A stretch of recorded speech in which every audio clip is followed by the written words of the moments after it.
Oke, halo semuanya. Selamat malam. Selamat datang di Brainfit Talks dari Brainfit Indonesia. Kenalkan, saya Irfan Wanata, biasa dipanggilnya Mr. Irfan. Saya adalah salah satu senior konsultan dan master trainer di BF Indonesia dan juga seorang trained behavior therapist. Malam hari ini saya ditemani oleh rekan saya, ada Miss Nancy. Halo Miss Nancy. Halo, selamat malam Bapak Ibu semuanya. Halo Mr. Irfan, malam. Boleh kenalkan diri dulu mungkin, Miss? Boleh banget. Ya. Halo Ibu Bapak, saya Nancy Peter. Saya salah seorang master trainer dan senior consultant juga di Brainfit Indonesia. Oke, kita juga ditemani oleh Miss Iren ya malam hari ini ya, Miss. Iya. Hai Miss Ya, Iren, selamat halo, malam. selamat malam semuanya. Bertemu lagi di Brainfit Talks. Perkenalkan, saya Miss Iren. Saya adalah master trainer di Brainfit Indonesia dan juga adalah seorang senior consultant dan parents coach. Oke, nah Miss Iren dan Miss Nancy, malam ini kita akan ngobrol santai tapi serius lagi ya Miss, mengenai Iya. perkembangan otak anak-anak. Tapi sebelumnya saya akan share dulu mungkin kepada orang tua yang baru pertama ketemu, sedikit informasi mengenai Brainfit ya Miss. Iya. Ibu dan Bapak, saya akan share informasi dulu ya mengenai Brainfit. Nah ini dia. Sudah kelihatankah slide-nya, Mrs.? Sudah? Sudah ya, oke. Ibu dan Bapak, kami adalah Brainfit, sebuah perusahaan yang berasal dari Singapura. Kita sudah berdiri dari tahun 2001, tahun ini sudah masuk tahun ke-21-nya Brainfit. Di Indonesia sejak tahun 2008 ya. Brainfit tidak hanya ada di Singapura dan Indonesia, kita tersebar di 9 negara saat ini dengan lebih dari 20 center dan bekerja sama dengan 50 sekolah. Ini lokasi center kita saat ini. Ada di Kelapa Gading, ada di Kebun Jeruk dan Gading Serpong. Brainfit sendiri adalah tempat pelatihan otak ya mungkin disebutnya ya, atau brain training. Kita mempelajari bagaimana cara kerja otak terutama anak-anak dan bagaimana cara kita bisa meningkatkan kinerja otak mereka lewat riset di bidang neuroscience, terutama yang istilahnya neuroplasticity atau brain plasticity. Orang tua boleh coba search lagi nanti ya term tersebut. Ini adalah hasil riset yang membuktikan bahwa kemampuan otak anak-anak bahkan sampai orang dewasa actually itu bisa ditingkatkan. Ya, apapun itu kemampuan yang orang tua ingin tingkatkan bisa dilakukan ya lewat stimulasi atau latihan yang tepat tentunya. Nah, stimulasi inilah yang kita berikan di Brainfit. Ya. Program kita mengcover dari mulai anak-anak usia 9 bulan, kita punya program namanya Brainfit Baby, kemudian juga ada Brainfit Junior untuk anak-anak usia preschool dan TK, dan ada Brainfit Scholar untuk anak usia SD, SMP, sampai dengan SMA. Dari segi usia, dari usia 9 bulan sampai 18 tahun di Brainfit ada program untuk menstimulasi kemampuan otak anak-anak. Ini beberapa penghargaan dan partner yang bekerja sama dengan Brainfit, karena kita sudah cukup lama berdirinya gitu ya, so kita sudah bekerja sama dengan banyak lembaga yang melakukan riset juga di bidang otak. Kita ingin memastikan bahwa program Brainfit selalu didukung oleh riset yang terbaru. Itu aja perkenalannya. Untuk orang tua yang pengen tahu lebih jauh mengenai Brainfit, boleh follow Instagramnya kita @brainfitindonesia. Ada banyak informasi mengenai Brainfit, aktivitasnya Brainfit, programnya Brainfit seperti apa, ada semua di sana ya. Oke, malam hari ini sesinya adalah Brainfit Talks, Ibu dan Bapak. Ini sesinya talk show, jadi kita ngobrol aja nanti berbagi informasi untuk orang tua. Sepanjang sesi berjalan, kalau ada pertanyaan yang muncul, langsung saja gunakan menu Q&A yang ada di Zoom-nya masing-masing. Jangan lupa ketikkan usia anaknya dan sertakan pertanyaan yang relevan dengan topik kita malam hari ini, yaitu melatih otak anak untuk berpikir kreatif ini sebetulnya ya, Miss? Iya, mestinya Iya, betul. Hari ini kita topiknya sebenarnya kreatif. Nanti kritis ada lagi sesinya ya. Malam hari ini kita ngomonginnya melatih otak anak untuk berpikir kreatif terlebih dahulu. Oke, Mrs. Yuk kita mulai. Oke, thank you banget Mr. Irfan introduction-nya ya. Malam hari ini kita mau bahas mengenai bagaimana caranya melatih otak anak untuk berpikir kreatif. Actually bulan lalu ya, beberapa waktu yang lalu kita tuh udah pernah membahas tentang berpikir kritis.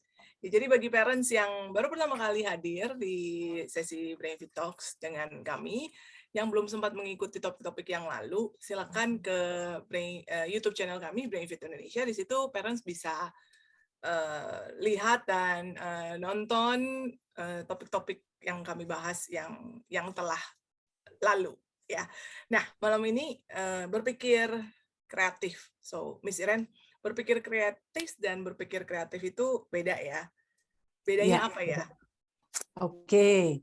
Nah, berpikir kritis itu critical thinking. Berpikir kreatif itu creative thinking. Itu kayaknya translasinya aja kayaknya. Iya, iya, iya. Terus kita, Oke, iya. Oke, berpikir kritis, namanya juga kritis, ya kan? Jadi berpikir kritis itu mempertanyakan sesuatu. Jadi sesuatu itu yang sudah ada, right? Berpikir kritis itu adalah questioning atau checking kebenarannya, right? Kemudian berpikir kritis itu adalah mempertanyakan, mencari data, membuktikan, memutuskan, termasuk problem solving, memutuskan atau mencari solusi, itu terlibat di dalam berpikir kritis. Ya, sebenarnya sudah berpikir kreatif juga. Sometimes problem solving itu harus kreatif. Tapi prosesnya itu lebih ke proses memutuskan, menetapkan.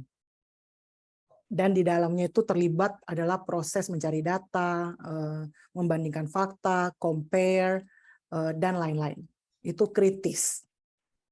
Oke? Nah, berpikir kreatif adalah kreatif.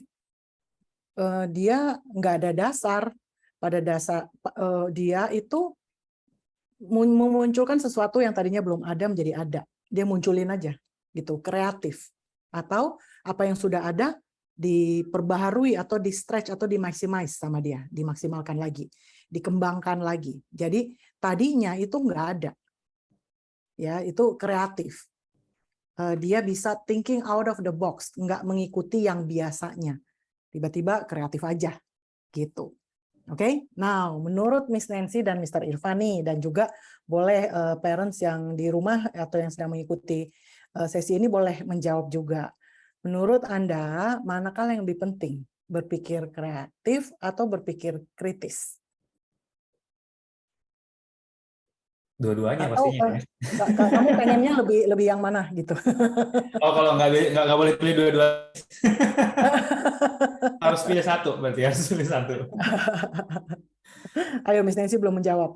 Tadi saya juga mau jawabnya dua-duanya penting. Tapi terus mesti pilih satu ya, Miss? Iya, enggak. Well, I didn't say that. Oh, oke. Kalau mesti diurutkan gitu ya, yang lebih penting. Iya. Aduh, galau. Karena dua-duanya penting, bukan? Iya. Ya, di sini ada nggak nih parents yang udah jawab? Tapi anyway, research atau World Economic Forum ya sudah, pada negara-negara leaders di semua negara itu meeting, kemudian setiap berapa tahun sekali mereka mengeluarkan daftar skill apa saja yang dibutuhkan gitu untuk 10 tahun ke depan yang mereka butuhkan untuk leading the economy of the world gitu ya.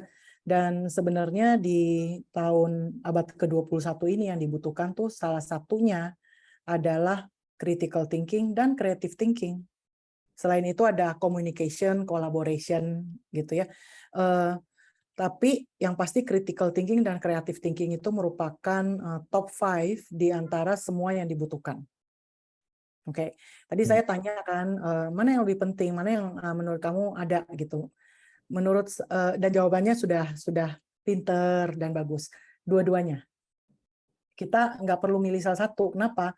Karena otak kita itu di-equip, sudah dikasih fitur untuk bisa berpikir kritis dan untuk bisa berpikir kreatif. Jadi ngapain kita mesti milih? Ambil aja dua-duanya. Kembangkan saja potensi itu kedua-duanya di dalam otak kita. Why not? Right? Oke? So itu dia yang mau kita bahas dan kita mau share sama parents malam hari ini. Kemarin sudah yang berpikir kritis karena panjang dan tipsnya banyak. Sekarang hari ini kita ngomongin yang tentang berpikir kreatif. Oke? Right. Oke. Nah, Mr. Irfan dan Miss Nancy, saya lanjut nih. Saya hari ini banyak pertanyaan. Tebak-tebakan. Mungkin sharing juga dari pengalaman pribadi saya. Saya tuh dari kecil saya dulu itu nggak suka arts, jadi nggak diperkenalkan kayaknya ya gitu. Jadi dan banyak banget di sekitar kita, di sekitar saya orang-orang dewasa atau mendengarkan orang bercerita atau guru-guru ngomong gitu, anak itu kreatif banget dan kebanyakan yang disebut mereka sebagai kreatif, anak yang kreatif itu adalah yang seni. yang seniman. Jadi yang suka gambar, yang jago musik, bikin lagu, create something. So basically di dalam segmen musik atau arts, itulah orang-orang kreatif. Benar nggak? Sepertinya Kalian begitu, setuju Miss. nggak? Ya. Ya, itu yang sering kita dengar. Asumsi orang-orang, I believe kebanyakan seperti itu. Iya, karena itu kayak paradigma ya, kayak the belief atau kepercayaan orang-orang dulu atau bahkan masih sampai sekarang. Betul, betul. Ya, nah berhubung saya nggak jago musik, saya sempat belajar musik waktu kecil, tapi akhirnya nggak sampai tuntas gitu ya. Sempat belajar gambar, sempat melakukan semuanya yang berkaitan dengan art, tapi kemudian habis itu nggak lanjut. I think nggak ada. Saya butuh waktu untuk refleksi ya gitu. Tapi yang pasti saya merasa minder sih kalau dalam hal kreativitas. Itu masa kecil saya. How about you?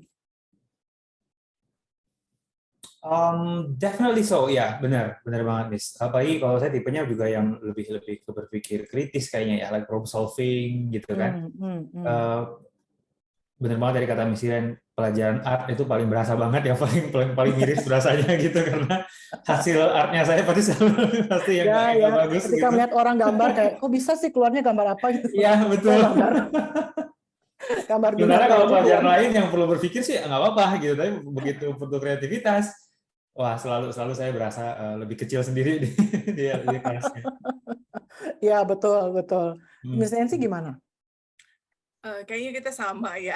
Kalau saya kayaknya nggak kuat di area yang art. I see myself as that gitu. Contohnya ini aja deh, Miss. Tapi saya suka art, saya suka kreativitas gitu. Saya suka kalau ngelihat orang yang dulu suka beli kartu Hallmark, zamannya kartu ucapan gitu ya. Di idenya ngeliat ini kreatif banget ya, bisa ucapannya seperti ini, gambarnya seperti ini, itu saya bisa menghargai banget. Saya bisa bilang ini bagus gitu, ini artistik, kreatif. Tapi kalau saya sendiri kayaknya enggak deh. Cerita nih, saya pernah ambil kursus fotografi, gitu ya, karena ngelihat orang yang ngelihat sesuatu terus pokoknya kalau fotonya bagus gitu, keren banget ya, bisa lihat dari angle-angle tertentu terus menciptakan sesuatu yang indah banget gitu. Jadi saya ambil kursus fotografi. Tapi setiap kali kalau saya udah foto, Miss, saya lihat hasil foto saya kok kayaknya biasa banget. So there's no eye for art atau creativity ya. Itu dari saya. Ya, jadi kita semua nih adalah merasa diri kita kurang kreatif, betul? Kita mungkin adalah critical thinkers. Sebenarnya begitu, Miss, ya. Ya, oke. Now, kalau tadi tapi itu dulu, setelah saya belajar tentang brain, setelah saya mendalami lagi gitu, apa sih sebenarnya? Now I understand bahwa kita nih sudah salah pengetahuan. Orang tua kita juga, guru-guru kita yang dulu juga gitu. Karena mereka mengkotak-kotakan itu, bahwa kreativitas itu hanya milik orang di bidang musik, di bidang seni dan lain-lain, dan ya udah yang the rest of the world nggak kreatif gitu, dan kita percaya gitu loh. Padahal sebenarnya di dalam otak kita ini ada potensi loh untuk tinggal dikembangkan. Right? Oke, saya mau tanya lagi. Hari ini saya banyak bertanya. Oke. Now, menurut kalian, manakah yang mencerminkan hasil karya yang paling kreatif? Apakah the first human bridge, jadi jembatan yang pertama kali banget pernah diciptakan oleh seseorang untuk menyeberangi sungai, dia bikin jembatan. B, lukisannya Van Gogh, Vincent Van Gogh, yaitu The Starry Night. Kemudian The Starry Night. Yang C adalah orang yang pertama kalinya punya ide dan kemudian membuat bisnis dan aplikasi Grab. Menurut kalian mana yang paling juga nih ya kita invite untuk Aaron, silakan menjawab ya. Silakan berpartisipasi. Menurut kalian mana yang paling kreatif? Menurut saya C. Kalau menurut saya B. B? Iya. Kalau parents gimana ya? Ada yang jawab nggak? Coba kita cek. Ada banyak nih. So far banyaknya ya macam-macam sih. Ada yang C, ada yang A juga, ada yang B. Ya, masih beragam, Miss. Kayaknya belum ada yang seragam. Oke. Jadi pengen tahu banget nggak jawaban yang benar? Mau dong. Oke. Jawabannya adalah nggak tahu. Jawabannya adalah semuanya sama kreatifnya. Oke, berarti semuanya benar ya, Miss? Iya. Dan ini benar-benar untuk membuktikan aja kayak bahwa kreativitas itu belum tentu harus selalu yang B itu tipikal ya. Kita selalu kan menganggapnya bahwa jika dia jago lukis, jago gambar, jago musik, jago fotografi, kreatif banget nih gitu ya. Ini yang umum orang ketahui. Tapi kita ternyata tahu bahwa orang pertama yang pernah membangun jembatan, punya ide daripada aku nyebrang itu basah terus bolak-balik gitu ya. Kenapa aku nggak coba ya bikin jembatan supaya aku bisa menyeberang tuh nggak pakai basah. Dan bukan hanya aku, orang-orang lain juga gitu. Terus apalagi yang punya ide dan bikin ide pencetus aplikasi Grab gitu pertama kali itu kan kreatif banget. Jadi artinya creativity itu bisa terjadi dalam aspek dunia arsitektur ya bikin jembatan gitu ya, dalam dunia bisnis, dalam memasak gitu kan. Sekarang orang sudah bisa lebih menerima bahwa dalam segala bidang pekerjaan itu dibutuhkan kreativitas untuk kemudian melakukan inovasi-inovasi. Oke? Jadi that's why ya World Economic Forum bilang bahwa buat kedepannya itu yang dibutuhkan tuh adalah orang-orang yang bisa berpikir kreatif dan juga berpikir kritis. So, berpikir kreatif di sini bukan hanya tadi kata Miss, bukan hanya kita bikin menciptakan art atau semacamnya ya, Miss. Jadi berpikir kreatif bisa jadi juga kreatif dalam mencari solusi misalnya untuk masalah yang anak-anak alami gitu ya. Ada juga anak-anak yang kreatif yang benar-benar creating something new, nggak ada angin, nggak ada hujan, pokoknya bikin sesuatu aja yang baru buat mereka gitu ya. Tapi tadi kembali lagi ada juga orang yang kreatif untuk solving problem. Betul. Yes, kreatif dalam solving problems. Ya, jadi I hope from now sampai sesi ini at least I will ask parents untuk mencoba untuk merubah paradigma atau belief gitu bahwa anak saya nggak begitu tertarik sama art, nggak begitu tertarik sama menggambar, musik, dia bukan tipe kreatif. Dan itu sudah salah banget. Itu sudah kita lagi nggak bisa melatih anak berpikir kreatif, padahal nanti ketika dia terjun di dunia bidang pekerjaan apapun, dia butuh kreativitas itu. Jadi kita jangan menanamkan belief atau kepercayaan yang salah gitu, bahwa dia nggak kreatif. Nanti efeknya sama seperti kita nggak? Sudah agak terlambat ya. Mari kita menjadi kreatif. Oke. I will explain a bit ya, untuk menjelaskan how creativity happens in the brain. Jadi Mythbuster ya, creative versus critical thinking, right brain. Dia otak kanan banget, dia tuh kreatif, ya dia musik, dia imagination dan lain-lain. Berarti dia orang otak kanan. Yang bagian logical thinking, bagian numbers, itu berarti anaknya tuh otak kiri gitu ya. For your information, ini adalah pengetahuan yang sudah kadaluarsa ilmu informasinya, right? So this is wrong, salah. Ya, tidak ada anak yang otak kanan, otak kiri, nggak ada. Untuk kreativitas dan untuk inovasi, kita butuh menggunakan kedua bagian otak kita, kiri dan kanan. Dan ini adalah contoh foto bagian otak mana saja yang aktif ketika otak kita sedang melakukan generating ideas. Ini di Stellian Network.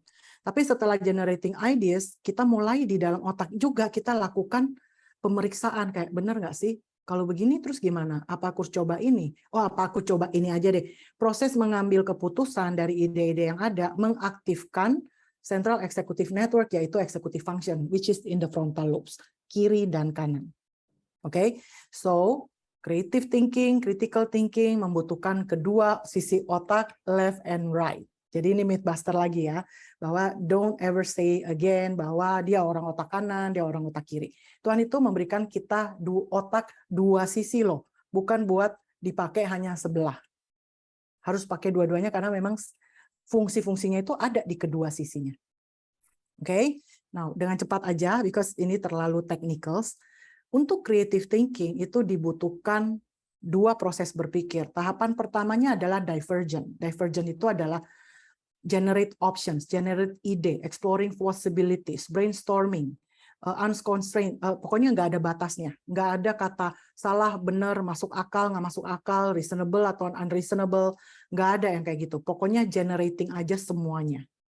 Tetapi kalau kita berhenti di hanya generating ideas ya, kemungkinan-kemungkinan, possibilities, tapi kita nggak masuk ke stage kedua, yaitu akhirnya dari semua possibility yang ada, kita mulai reducing options, kita mulai kurangin. Oh, yang ini enggak efektif. Oh, yang ini enggak, yang ini yuk kita analyzing dulu yuk, masuk di akal apa enggak, ini reasonable atau enggak, ini sesuai fakta atau enggak, datanya apa. Nah, disinilah ternyata critical thinking dibutuhkan di stage yang kedua. Kalau enggak, akhirnya cuma generate ideas doang. Dan itu bukan disebut dengan creative thinking. Karena creative thinking itu butuh 2 stage. Oke, so first stage adalah divergent thinking, di mana di sini kita harus membiarkan anak untuk biarkan otak itu untuk tidak terbatas. Imagination, dan lain-lain. Kemudian setelah udah banyak imajinasinya, banyak pilihan-pilihannya, dan lain-lain, kemudian setelah itu, ini divergent thinking, habis itu masuk ke convergent thinking. Kita harus kurangin ide atau opsi itu, dan kemudian mulai start execution. Kalau enggak, ide tinggal ide, jadi nggak berdasar gitu ya, dan akhirnya nggak menjadi sebuah inovasi atau nggak dieksekusi. Oke? Itu dia. So, left brain, right brain, Mythbuster, nggak ada lagi ngomong-ngomong soal gitu. Ya, we need 2 sides of our brain. Ya, hopefully itu salah satu informasi yang paling nempel ya, Miss, malam hari ini untuk para orang tua ya. Oke, so berarti entah itu tadi divergent ataupun tadi convergent prosesnya gitu ya, Miss. Yang pasti creativity itu pun juga ada dalam otak anak-anak. Gitu ya. Otak kita semua bahkan gitu ya. So pada dasarnya kreatif itu adalah proses di dalam otak. Gitu ya. Yang artinya sama dengan kemampuan otak yang tadi kita sebutkan, bahwa semua kemampuan otak bisa ditingkatkan karena creativity ini ada di otak, artinya berarti bisa ditingkatin juga dong, Miss, benar ya? Yes. Benar banget, iya. Nah, untuk orang tua yang mungkin udah mulai bertanya-tanya gimana dong caranya untuk meningkatin kemampuan creativity-nya anak-anak gitu ya. Nah, ini caranya kalau kita bisa mulai dari usia balita sebetulnya, Ibu Nampak. Jadi kita nggak harus nunggu anaknya udah gede baru kita ajarin mereka prosesnya, nggak perlu. Kita bisa lakukan ini dari usia dini banget. Ada satu sistem otak anak-anak yang terjadi secara natural ya, dari mulai mereka bayi, bahkan begitu mereka bisa jalan itu bahkan udah mulai kelihatan, yaitu curiosity-nya mereka atau rasa ingin tahunya anak-anak. Pasti orang tua pernah menyadari at some point anaknya semuanya dipegangin, semuanya mau disamperin gitu ya, semua ditanyain gitu kan. Itu adalah tanda-tanda anak-anak sudah mulai muncul rasa curiosity atau rasa ingin tahunya mereka, dan itu adalah I would say bibit pertama anak-anak untuk berpikir lebih kreatif. Yes, ya. Yeah. Benar ya, nih. So kendaraannya dia justru. Iya. Ya, untuk betul. Mulai mengenal apa yang terjadi sekitar kita, ada apa aja sih, bisa diapain aja sih gitu ya. That curiosity. Yeah. Dan secara natural memang our brain is a curious brain, right? Yeah. Itu bagian betul banget. Itu bagian dari dasar dari segala kreativitas, adalah sifat dasar otak, yaitu kepo atau curious, rasa ingin tahu. Iya, benar banget. Jadi kalau sekarang, sorry ini kayaknya mungkin agak delay ya. Oke, jadi sekarang kalau anak-anak ada yang parents bilang, ini anaknya kepo, Miss, kepo, pengen tahu segala sesuatu. Ingat, not necessarily nggak bagus ya. Itu berarti itu pertanda kreativitinya mulai terbentuk. Iya. Dan justru itu yang harus dimanfaatkan oleh parents ya, untuk meningkatkan itu. Ya, jadi bisa dimulai dari balita. Kira-kira apa nih? Kita langsung sedikit-sedikit masuk ke tips ya, buat balita dulu deh gitu. Apa nih yang bisa dilakukan oleh parents yang punya balita ya, di usianya di bawah 6 tahun lah pokoknya, untuk memperkaya stimulasinya agar mulai terbentuk itu pola-pola untuk berpikir kreatif. Memang belum berpikirnya kali ya, karena balita kan belum punya dasar untuk berpikir, tapi pola untuk berkreatif itu, pola curiosity-nya sudah mulai bisa dibentuk dari balita. Ya, betul. Dan sama seperti dari kemampuan otaknya ya tinggal di nurture aja. Gitu ya, Miss. Apalagi nih yang orang tua bisa lakukan ketika anaknya udah mulai kelihatan curiosity-nya gitu ya. Dan what's next? Gitu ya. Kita mulai berbagi tips mungkin ya, Miss, di sini Ayo ya. kita langsung bagi tips dulu buat balita ya. Iya. Ya. Siapa dulu nih? Miss Yansi duluan? Silakan, Miss. Buat balita. Balita. Perbanyak perkenalkan banyak sekali hal-hal baru untuk stimulasi sensorinya ya. Mungkin ini standar ya, tapi kita mulai dari balita kan ya, untuk dicium, diraba, didengar.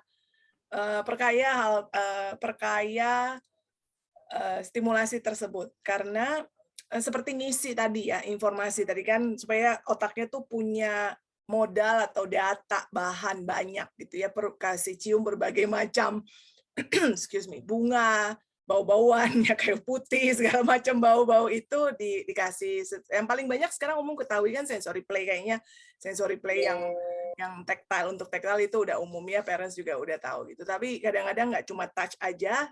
What about the smell? What about suara-suara? Itu bawa ke alam dan bawa attention-nya ke dengar itu suara burung, suara kucing, seperti itu. Itu dari saya sih. Itu untuk balita ya. Jadi perkaya stimulasi experience-nya ya. Tujuannya tuh untuk perkaya, kalau menurut saya gini, nanti pada saat one of creativity adalah tadi ya, divergent thinking adalah generating ideas. Ya, dan ideas yang dia generate itu datangnya dari mana? Ya dari sesuatu yang dia sudah pernah tahu dan dia sudah pernah lihat, tapi dia gabung-gabungkan, dia sambung-sambungkan gitu ya. Jadilah sesuatu yang new ideas. Nah, kalau database-nya kurang, kalau pengalamannya dia kurang, dia nggak tahu gitu how to generate ideas. Dia nggak pernah experience, dia nggak pernah tahu, right? So perkaya terus dengan pengalaman dan stimulasi ya. Nah, tadi yang misalnya disebutkan adalah pengalaman dari efek sensorinya ya, Miss, kayak cium, pegang gitu, barang-barang yang ada di sekitarnya. Berikutnya mungkin yang orang tua bisa pertimbangkan adalah tadi kata misalnya kita anaknya kan lagi ngumpulin data nih, apa aja sih yang bisa dia experience, dia bisa lakukan gitu ya. Berikutnya yang biasa juga bisa orang tua lakukan adalah biarkan anak-anak untuk ikutin aktivitas orang tua. Gitu ya, mulai dari aktivitas sehari-hari, chores-nya aja gitu, biarkan mereka untuk ikutin kita, biarkan mereka modeling dan menirukan apa yang orang tua lakukan. Itu adalah salah satu anak-anak memang sih kelihatannya jadinya bukannya menirukan ya, Miss Rifan, bukan kreatif jadinya gitu ya. Memang benar, mereka masih di fase itu. Mereka untuk nantinya anaknya bisa kreatif, mereka harus punya cukup info. Mereka mengumpulkan informasi, orang tua harus generous untuk memberikan kesempatan anak mengcopy semua apapun yang dia bisa copy. Mulai dari hal yang sesimpel banget, nggak perlu keluar rumah, di rumah aja. Gitu ya, dari mulai orang tuanya masukin baju ke dalam lemari misalnya, orang tuanya bikinin nuangin susu ke serealnya gitu, something yang very simple banget. Gitu. Nah, itu mungkin tips yang berikutnya ya. Biarkan anak ngumpulin data dengan mengcopy aktivitas orang tua. Iya. Mungkin saya mau tambahkan nih di sini. Mungkin orang tua bertanya, kok mengcopy nggak kreatif dong? Iya kan? Nah, jadi ini juga adalah riset ya sebenarnya bahwa kreativitas itu menjadi benar dan muncul kalau ada data, ada background infonya. Ya, jadi untuk bisa kreatif pertama-tama dia harus mengcopy dulu, melihat, bikin dulu pola framework dasarnya. Setelah itu baru dia berkreasi di atasnya. Kalau nggak ada polanya, mau suruh langsung berkreasi, ya bisa sih jadi apa, tapi nggak tahu, nggak ada dasar gitu. Jadinya agak-agak ngaco gitu. Right? So it's very important to copy. Jadi mengcopy itu, apalagi di balita ya, copy aja dulu, nggak apa-apa. So, jangan khawatir, yang banyak orang tua yang khawatir banget dan akhirnya nggak bisa membayangkan apa yang benefit ke depannya gitu. Pokoknya ngelihatnya, oh ini bukan kreativitas. Betul. Jadi anaknya terus-terusan diminta untuk kamu pikirin dong, kamu pikirin, dan mereka nggak akan bisa mikirin apa-apa karena belum punya datanya. Nggak ada data, nggak ada dasarnya untuk pikirin gitu untuk kreatif ya. Betul. So copying mengikuti orang tua itu adalah salah satu cara yang orang tua bisa gunakan ya untuk nurture early kreativitasnya. Tadi Mr. Irfan juga sempat mention dan saya pikir saya mau angkat ini penting banget gitu.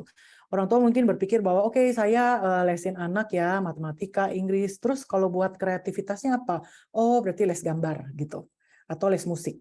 Ya karena itu masih terkotak di dalam pengertian bahwa kreativitas itu hanya terjadi di bidang musik ataupun arts dan lain-lain.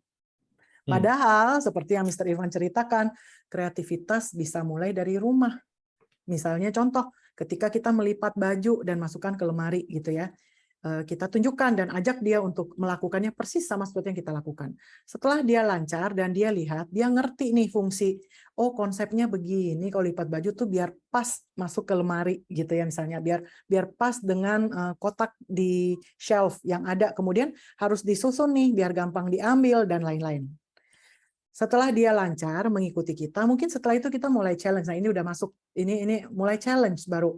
Kayak kira-kira ada nggak ya cara melipat yang lain yang kira-kira lebih bagus atau bisa, other ways, cara lain. Bisa juga, yuk kita coba. And then start generating ideas.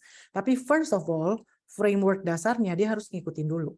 Dan you see, kita ngajarin kreativitas. Udah ngajarin kreativitas. Nggak wajib harus les gambar, les piano, les musik, dan lain-lain.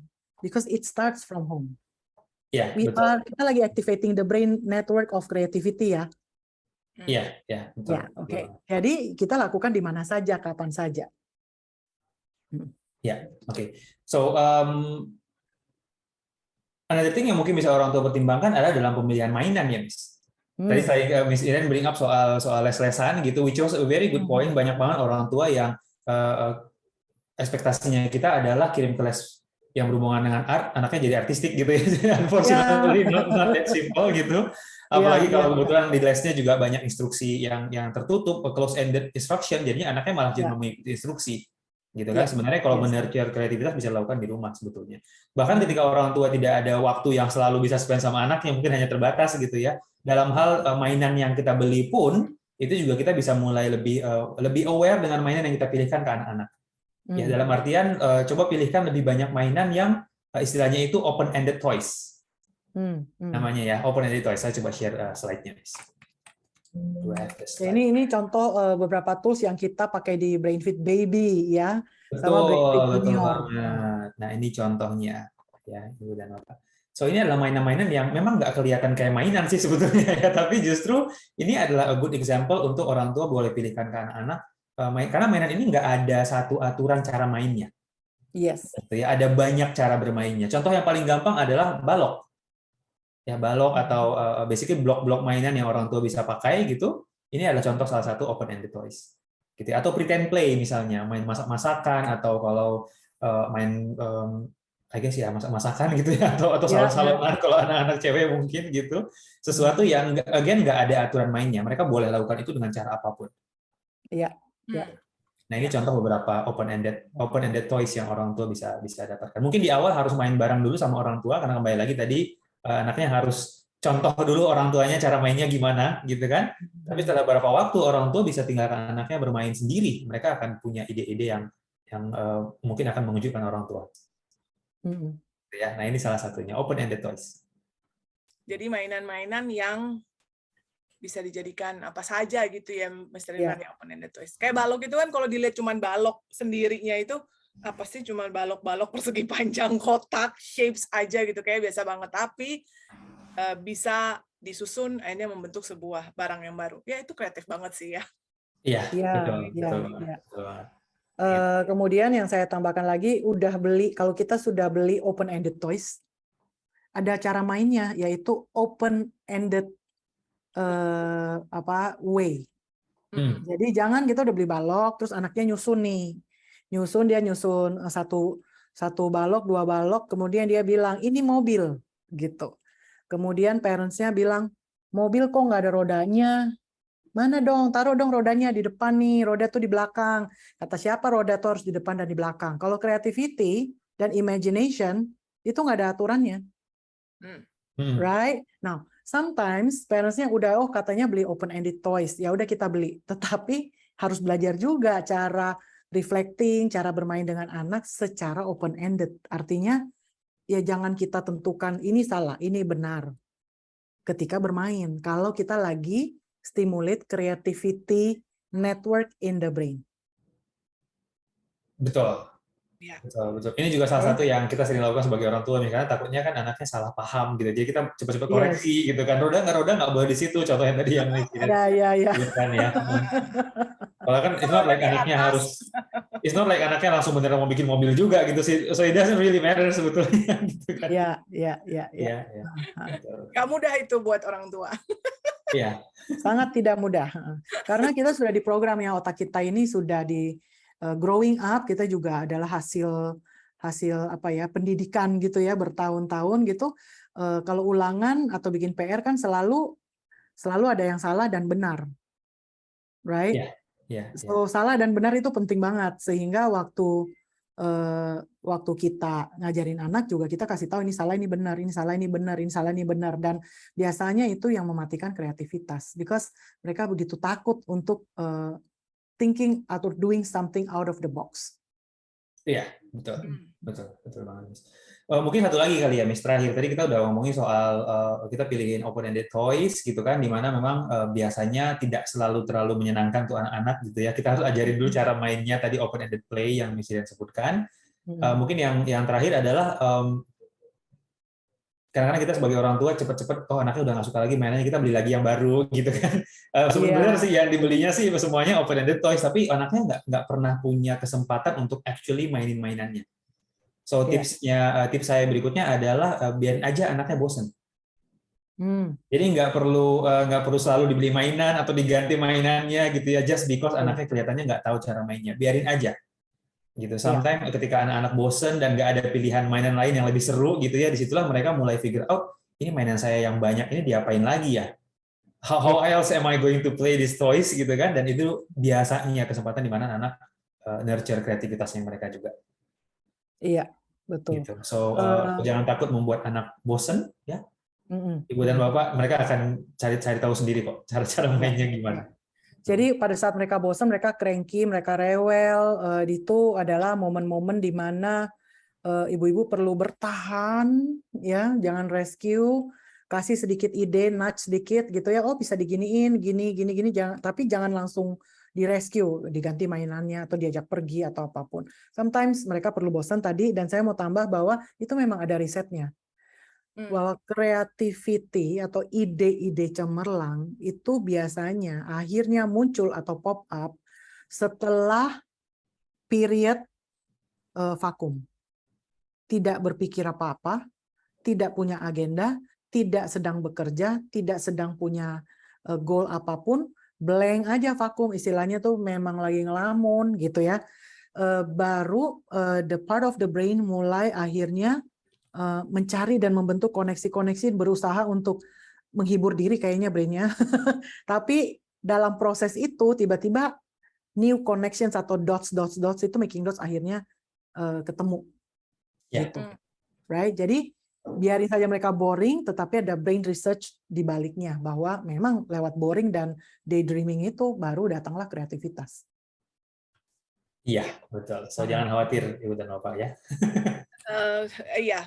Saya tambahkan terakhir, digabungkan semuanya itu menyambung mengenai biarkan anak merasa bosan itu adalah coba lihat jadwalnya anak-anak, rutinitasnya anak-anak keseharian gitu.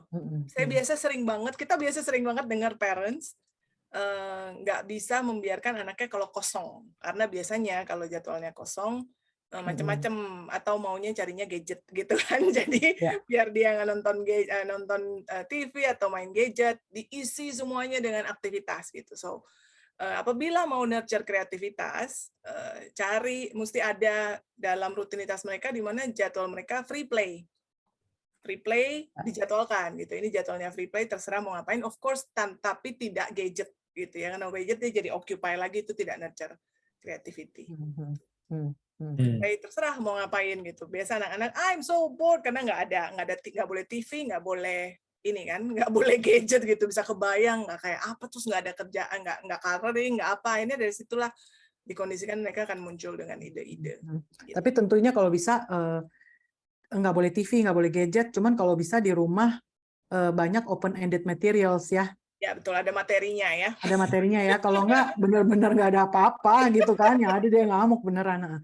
Jadi memang kita sengaja, bukan karena nggak boleh aja, tapi memang kita sengaja mau nurture, kita punya agenda, memang mau nurture creativity gitu. Nah kalau kita udah punya agenda, kita pasti menyediakan material-material open-endednya buat dia, ini ada ini loh, ada ini loh, ada ini bahan-bahan, tapi semuanya mentah, ya silakan aja. Kalau dia lagi nggak mau ya nggak mau, tapi kalau dia udah bosan banget monggo silakan gitu. Tapi harus ada materialnya ya.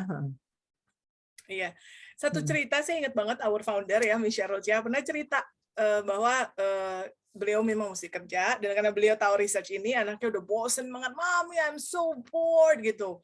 Pokoknya tapi nggak dibolehin, ada beberapa hal yang nggak boleh dia main. Akhirnya nggak lama kemudian 30 menit kemudian dia nengok anaknya udah lagi bikin tenda-tendaan, pakai selimut gitu, ceritanya lagi camping gitu. So, dari boredom itu muncul sesuatu yang kreatif. Ya, itu dia tipsnya, semoga bermanfaat. Orang tua kepada para ibu dan bapak ya, pilih satu untuk diterapkan. Oke. Nah, Mr. Irfan dan Mr. Ren tadi kita bicara kreativitas itu kan ada tips-tips yang parents bisa lakukan untuk, dan juga diajarkan gitu ya, di nurture, diajarkan. Nah, bagaimana dengan kemampuan otak kognitif? Bagaimana mempersiapkan kognitif atau otaknya supaya bisa berpikir secara kreatif? Karena tadi kan ada research-nya tuh ya, divergent thinking and then convergent thinking. Itu pasti kan membutuhkan cognitive skills ya. Betul banget. So cognitive skill ini adalah istilah yang kita gunakan untuk menyebut kemampuan otak ya, Miss. Kalau bahasa lainnya kemampuan otak, kalau kita sebutnya cognitive skill, basically sama ya. Benar banget tadi kata Miss Nancy, kita butuh banyak kemampuan otak untuk belajar kreativitinya gitu ya. Salah satunya tadi kita ngomongin soal biarkan anak-anak mengcopy dari sekitarnya, mengcopy dari orang tua gitu ya. Nah, itu butuh satu kemampuan otak, kemampuan untuk observasi. Gitu ya, banyak hal-hal yang kita sebenarnya udah demokan di hadapannya anak, kita udah tunjukkan gimana cara ngelakuinnya, tapi nggak semua anak-anak langsung bisa nangkep dan besoknya lakukan hal yang sama. Nah, perbedaannya ada di kemampuan mereka dalam mengobservasi dan menangkap apa yang mereka lihat, basically noticing bahwa oh ini mami yang cara ngelakuinnya begini loh, tapi kemarin papi cara ngelakuinnya berbeda lagi gitu. Dari situ mereka belajar bahwa ada perbedaan. Kalau anak-anak tidak punya kemampuan observasi, dan mereka nggak bisa notice itu. Ya, mereka cuma lihat aja, tapi habis itu nggak ada persepsi apa-apa. Gitu. Betul. Nggak ada persepsi apa-apa. Nah, kemampuan di dalam kemampuan otak kita yang kita sebut sebagai kemampuan observasi, salah satu kemampuan pendukungnya adalah eye tracking. Ya, mungkin beberapa sudah pernah dengar istilah ini. Eye tracking ini adalah kemampuan otak kita, basically mengendalikan mata, mana yang kita perlu lihat. Intinya seperti itu. Ya, mana yang perlu kita lihat. Ini kemampuan yang sama yang kita pakai untuk membaca, untuk mengerjakan worksheet nantinya, gitu ya. Kemudian satunya lagi adalah visual attention istilahnya. Visual attention ini adalah daya tahan anak untuk melihat sesuatu dalam waktu yang cukup. Ya, banyak anak-anak yang mereka sih memperhatikan orang-orang di sekitarnya, tapi nggak pernah cukup waktunya untuk mereka merhati satu orang. Belum juga beres, mereka udah perhatiin lagi orang yang lain, mereka perhatiin lagi orang yang lain. Nggak cukup fokus secara visual. Sehingga nggak pernah cukup untuk mereka mengobserv, oh orang tuanya sebenarnya cara ngelakuinnya itu begini. Begini loh ternyata kalau papa tuh mau buka kaleng cookies misalnya gitu kan, mereka nggak pernah ngelihat itu terjadi karena waktunya nggak cukup, attention span-nya lemah. Nah, so itu adalah beberapa contoh kemampuan otak yang mendukung kemampuan anak dalam observational skill-nya mereka. Iya. Ada apa lagi, Miss? Ada banyak ya, Miss, kemampuan otaknya ya? Iya, ada lagi visual. Saya teringat kepikirannya adalah visual spasial ya. Visual spasial salah satunya untuk membangun contoh yang tadi blocks gitu kan, untuk membayangkan imajinasi sebuah gedung. Kalau mau konstruksi sesuatu itu semua dibayangkan dulu di dalam otak, baru dia bisa susun. Jadi kalau visual spasial itu kemampuan untuk membayangkan arah dan jarak secara abstrak ya, bukan digambar, bukan diukur. Itu juga diperlukan. Itu juga kemampuan kognitif. Right. Betul banget, Miss. Ada apa lagi tuh, Miss, kemampuannya ya? Ada juga yang kita sebut dengan istilah working memory ya, Miss. Kita sering sebutnya ya. Working memory ini adalah kapasitas berpikir, kapasitas I would say benar, kapasitas berpikir ya, Miss, kita sebutnya ya dalam kata lain ya. Jadi menampung dan mengolah apa yang kita lihat atau kita Betul, dengar. betul banget. Tadi kalau visual attention itu berapa lama kita bisa melihat sesuatu, kalau visual working memory berapa banyak informasi yang ditangkap oleh anak ketika mereka melihat orang-orang di sekitarnya, entah itu orang tua atau temannya lagi main di luar. Gitu ya. Kalau working memory-nya kecil, kembali lagi anaknya nggak pernah menampung informasi yang cukup, sehingga buat orang tua, tadi kata Mr. Ivan dan Miss Irene katanya anak-anaknya harus banyak ditunjukkan cara melakukan sesuatu. Saya udah melakukan itu, tapi anaknya nggak paham-paham juga. Dan mungkin isunya di working memory-nya. Jadi selama ini orang tua sudah mendemokan aktivitas sehari-hari di rumah, tapi nggak pernah cukup yang anak-anaknya tangkap. Sehingga berasanya ya dia nggak ingat-ingat. Atau dia jadi nggak ingat, betul. Kopi sih kopi gitu, habis itu dia nggak ingat-ingat. Nah itu pentingnya working memory. Ya, Ibu dan Bapak. Another thing, lagi cognitive skills lagi karena penting banget ya.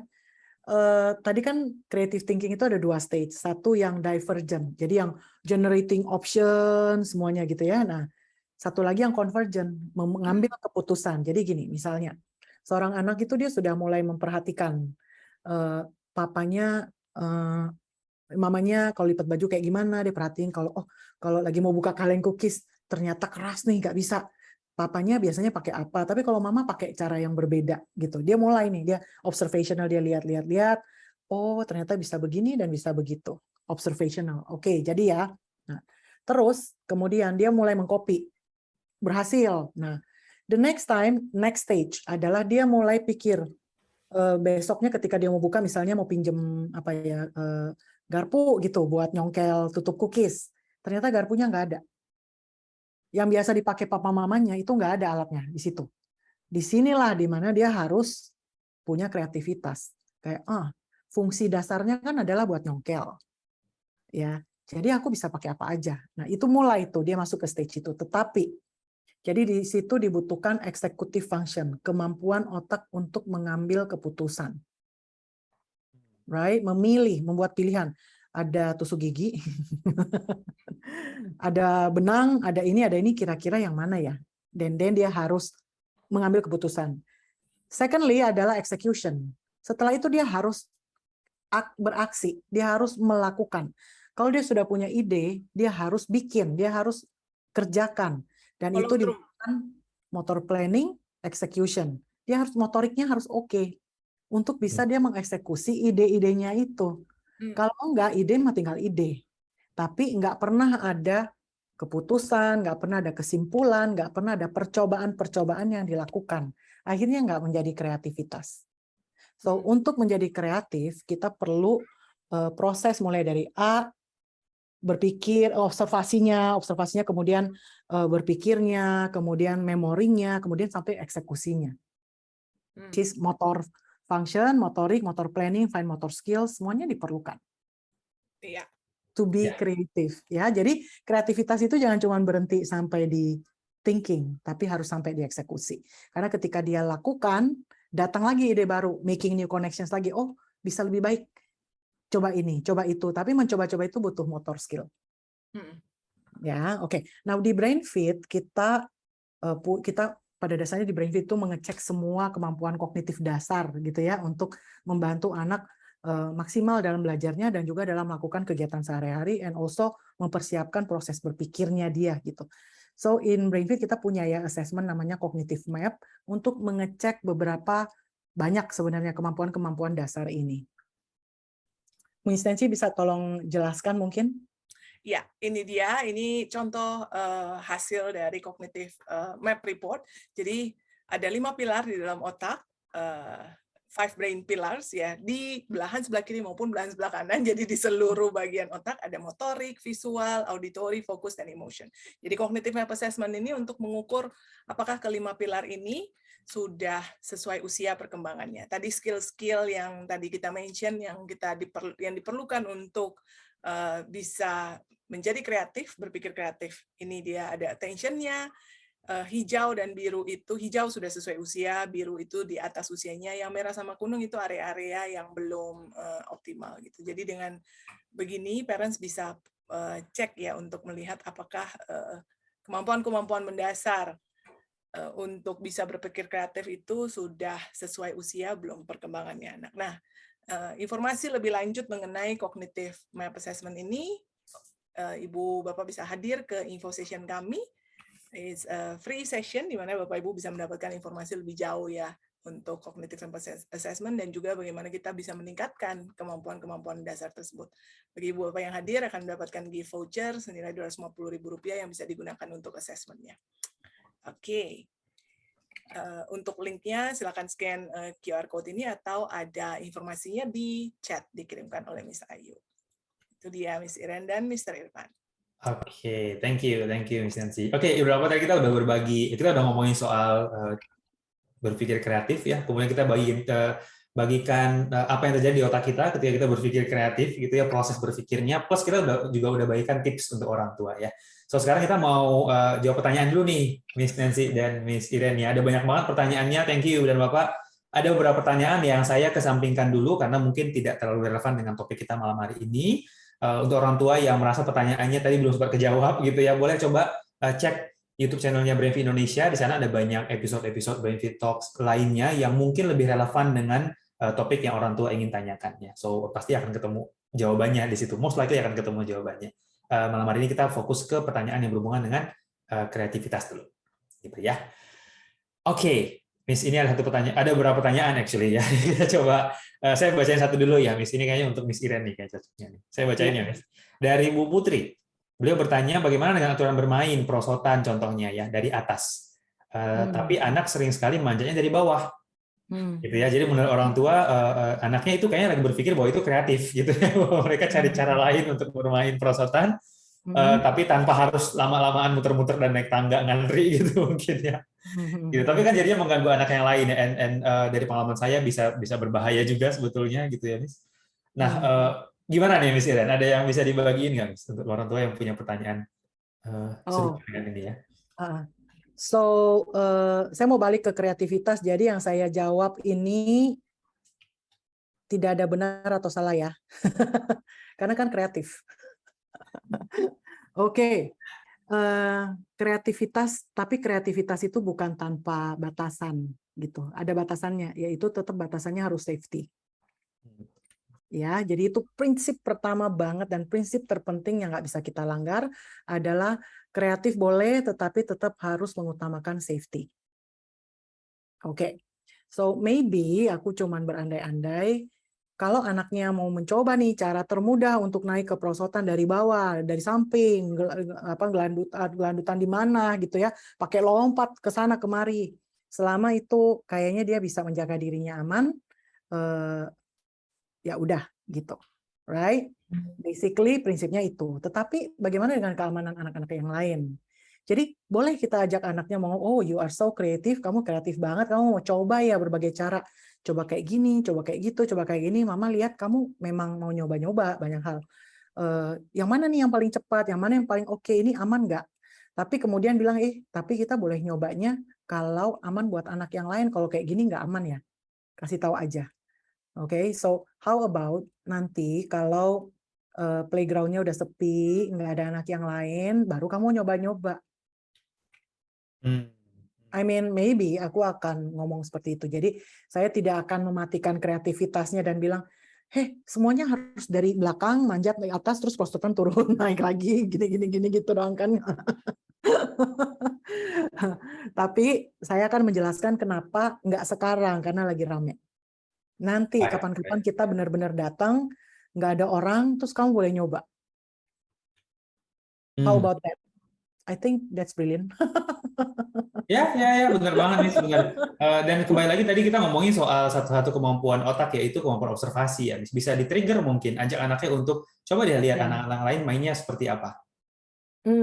Gitu kan? Siapa tahu memang anaknya memang kreatif, tapi ada juga kemungkinan anaknya nggak aware bahwa aturannya harusnya seperti itu.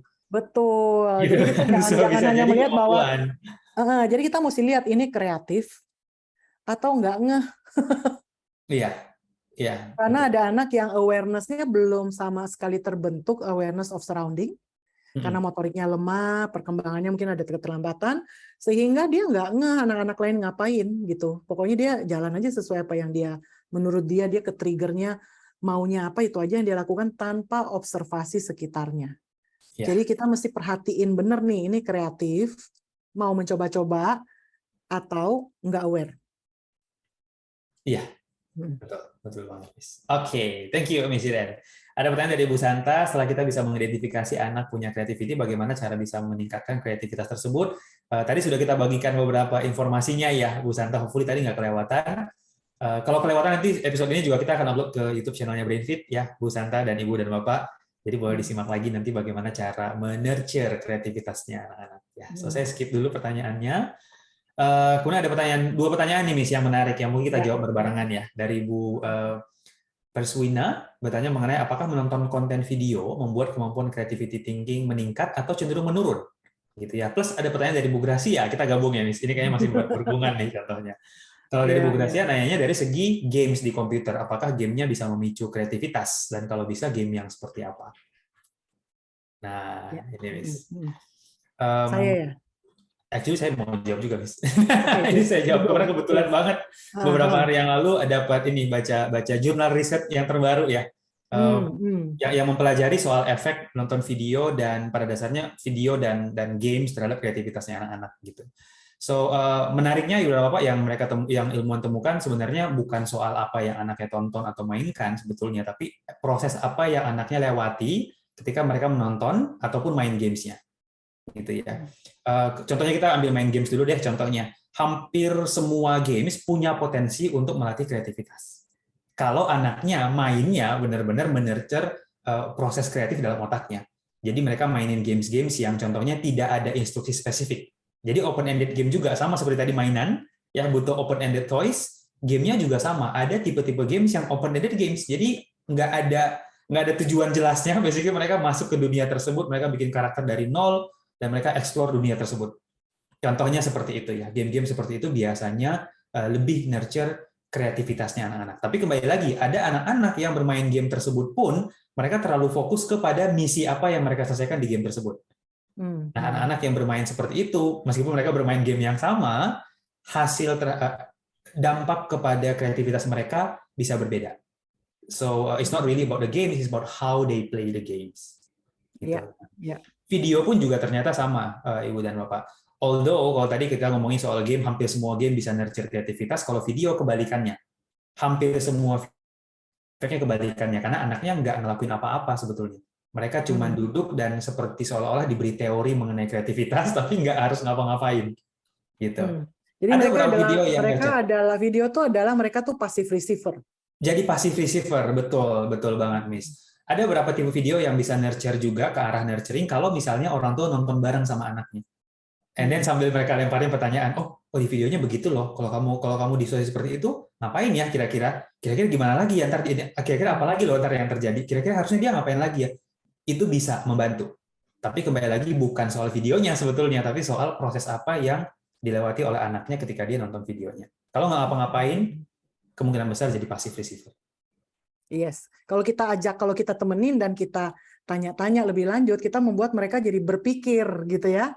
Sehingga itu membuat dia bukan passive receiver, tapi active participants. Betul. Gitu. Oh ya, saya mau tambahkan. Saya tahu sih banyak anak-anak yang punya hobi positif banget tuh. Mereka suka nonton video-video konten how to. Ya kan? Anak saya deh kayaknya. Dia suka nontonnya tuh masak, bikin cake, masak-masak gitu. How to. Terus awalnya saya pikir kayak, oh ya itu bagus kok, positif, dia bukan lagi nonton macam-macam gitu ya, biar dia oke. Nah sekarang menjawab itu kalau kita lihat dari aspek brain. Nonton banyak walaupun videonya adalah video how to. Dia adalah passive receiver, tapi mungkin sambil nonton dia ingat, oh begitu caranya, oh begitu sama aja kayak mengobservasi orang tuanya lagi ngapain, sama sih sebenarnya. Tetapi itu hanya menambah pengetahuan. Kreativitas yang tuntas adalah ketika you are able to try, ketika sampai mencoba. Right, sampai implementasi, sampai mempraktekkan, itu baru tuntas gitu. Kalau enggak, it stays here sampai ke oh oke, asal tahu. It's quite passive gitu, asal tahu aja. Right? Jadi ya semoga menjawab pertanyaannya. Jadi basically creativity to create ya. To create. Kata dasarnya ya. Jadi perlu menghasilkan sesuatu. Ya, jadi yang tadi tips yang kita berikan adalah how to nurture it nanti supaya pada saat mereka sudah waktunya untuk bisa memproduksi sesuatu, menghasilkan sesuatu, they are able to do that. Ya, ya betul banget. Oke. Itu dulu kayaknya pertanyaannya, Miss. Ya, kayaknya udah jam 8:30 juga gitu ya. I think kita tadi udah kasih tips. Betul. Kita udah bagikan tipsnya. Ya. So let's just conclude. What's your takeaway points? Saya dulu nih, saya kayak ini langsung ngomong aja kalau saya yang duluan ya. Kalau takeaway saya sih, ini belajar dari pengalaman pribadi juga ya, Miss. Yang dari dulu, tadi kata Miss Iren, dari dulu saya percaya bahwa saya nggak kreatif, gitu ya. Karena tadi itu pengalaman di sekolah, selalu ukuran kreatif itu adalah art, gitu, which I'm so bad at it, gitu. Jadi selalu berpikirnya nggak kreatif. Tapi seiring dengan ya mungkin ada tuntutan profesional juga gitu ya, lama-kelamaan saya merasa ide-ide baru saya yang orang-orang akan masukkan itu dalam kategori kreatif itu juga akhirnya muncul. Itu muncul gitu. And now looking back, apa yang membuat itu terjadi adalah latihan, kembali lagi latihan. At some point ada keharusan yang harus saya lewatin, yang harus berpikir kreatif gitu, karena nggak ada solusi lain yang saya bisa cari. Gitu. So I have to come up with my own solution gitu kan, karena ada masalahnya gitu, and we have to solve that kind of things gitu. Dan itu tadi mengingatkan saya yang tadi Miss Iren dan Miss Iren sebutkan bahwa kreativitas itu bukan bawaan lahir. We are not born hitam dan putih gitu, satu kreatif atau enggak, itu kemampuan otak. Dan sama seperti semua kemampuan otak lain seperti membaca, berhitung bisa dilatih.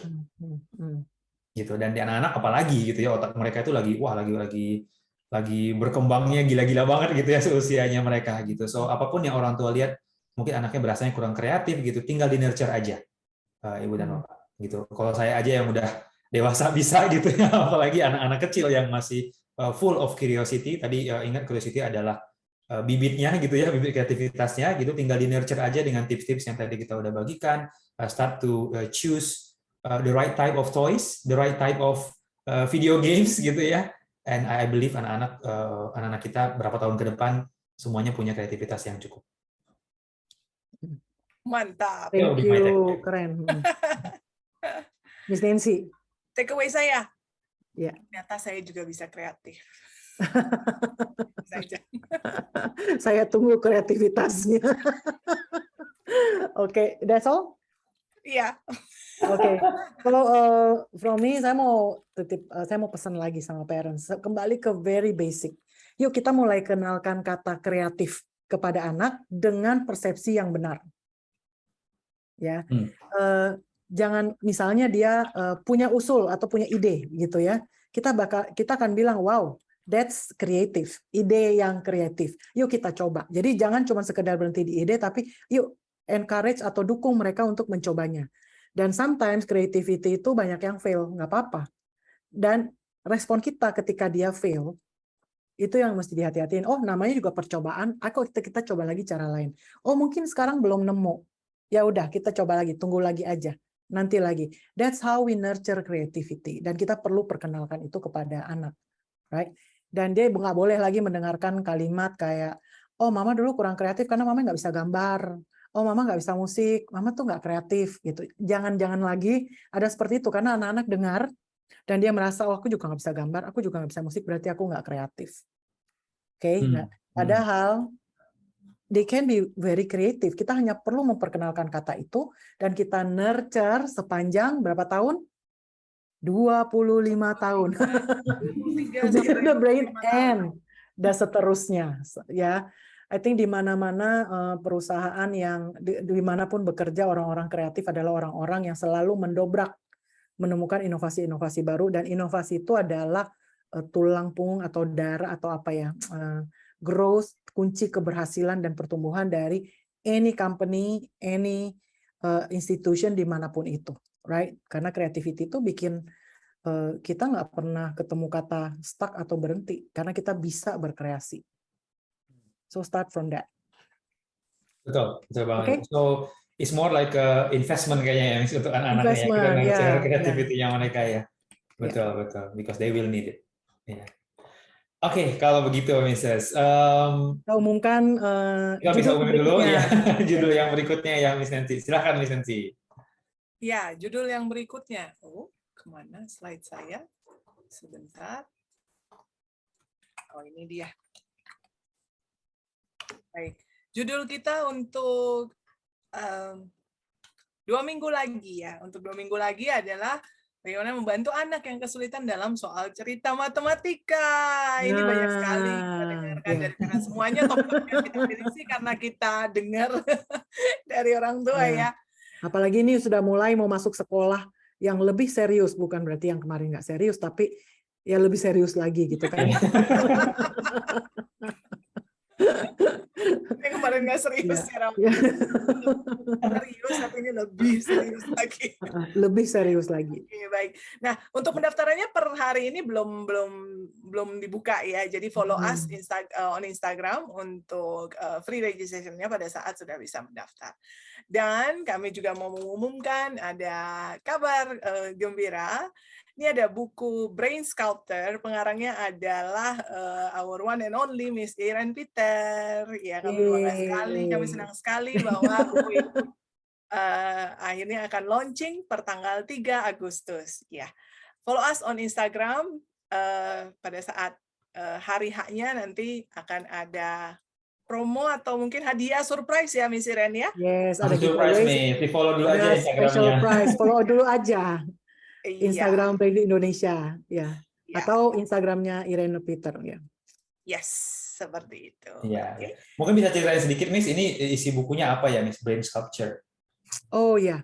Jadi karena selama pandemi itu kita kan melakukan terus memberikan T4 Mom, ingat tahun-tahun sebelumnya gitu ya. Yaitu memberikan tips kepada parents how to handle anak-anak yang punya kesulitan dalam fokus, memori, banyak deh topik-topik malas berpikir, kemudian memorinya kurang optimum, pada dasarnya topik-topik brain fit gitu ya.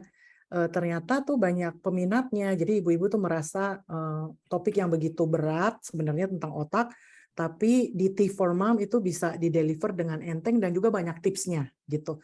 Kemudian saya di-approach oleh publisher untuk mereka encourage saya untuk tulis buku dan tuangkan semuanya ke dalam buku gitu. Jadi ya itulah gitu setelah berpikir-pikir dan berjuang gitu akhirnya buku ini jadi juga.